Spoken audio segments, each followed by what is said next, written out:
Baka kalimutan nyo magpasyal muna. Mahirap na sa may smoke wheelchair. Mahirap sa mga sasakyan, mga usok na mga tapong. Naku, mahirap yan.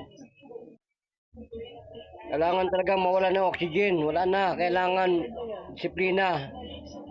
Kahilada, vitamin C.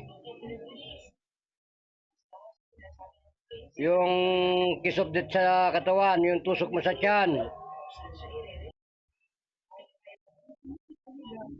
Hindi ka dapat na mapuyat. Hindi pwede kang gumising ng alanghanin. Nagre-repair ang katawan mo pag ikay tulog. Kailangan diretso ang repairment niyan. Pahinga. Pag may stress. Hmm.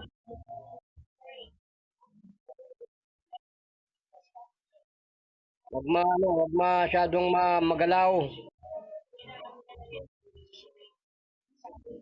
Hmm. Hindi ko pa gusto ang katawan mo. Kulang pa yan. Mataas pa ang balikat. Mataas pa ang balikat mo.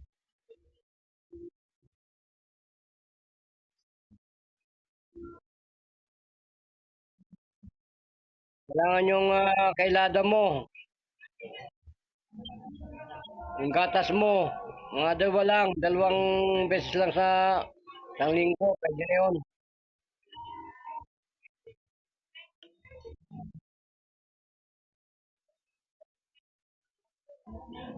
Yan ang tatay ko at niligtas natin sa mga plema, mga salayba.